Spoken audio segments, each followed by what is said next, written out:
Ny rafitra ve ny mila ovana sa ny olombelona no mila miova? Izay indray zany no resaka mandeha eranio indray zany ao Madagasikara amin'izao fotoana zao.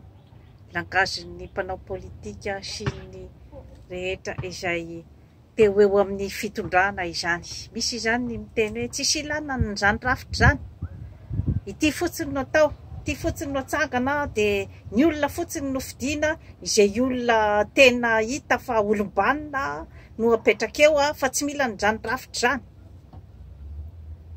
Raha ny hevitra avy etỳ amiko indray zany aloha dia ny hoe ny rafitra sy ny olombelona mila jerevana akaiky zany ny fiovan'ireo roa totareo, ary ny vondron'ny vatona sondritry ny tany, ny manam-pahaizana, ny manam-pahendrena, ireo no afaka hijery manokana an'izany atao hoe fanovana rafitra sy ny hoe fanovana ny olona. Satria tsy adala ange ny aty amin'ny tany mandroso ohatra zany namorona an'ity karazana lalàna, namorona an'ity karazana rafitra rehetra ifampitondrana, satria ny olombelona dia maditra, efa voajanahary mihitsy ny olombelona dia hoe maditra. Izany hoe ny matanjaka zany dia tsy maintsy mampiasa ny forceny amin'ny faible.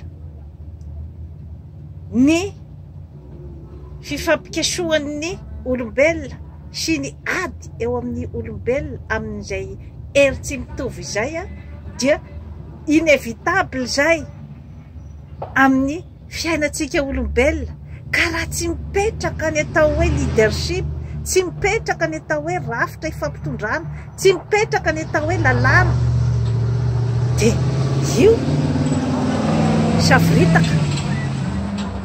Tsy misy mihitsy zany ny zavatra hoe ifampitondrana hoentina andehanana amina objectif iray, raha ohatra ka tsy mipetraka zany izay hoe lalàna sy ny hoe rafitra sy ny hoe olona ohatry ahoana zany no apetraka ho leader.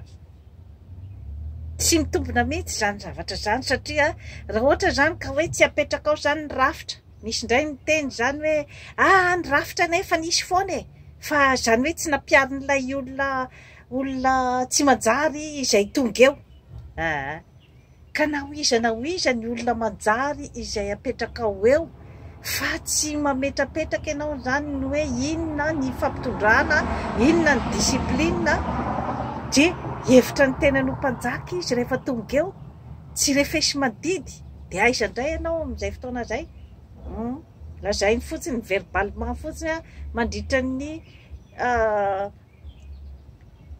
ny propagandy, ny hoe zao ny zavatra tiako atao rehefa tonga eo ampiakariko daholo ny farim-piainan'ny vahoaka, ampianariko ny ankizy rehetra, ataoko mahazo fitsaboana maimaimpona, azo lazaina am-bava daholo inge izay zavatra rehetra zay fa hoe ahoana ny fomba anatanteran'ilay olona azy, ary ho tanterahany tokoa ve ny zavatra nolazainy rehefa tonga eo izy. Izany daholo inge no ilana an'ilay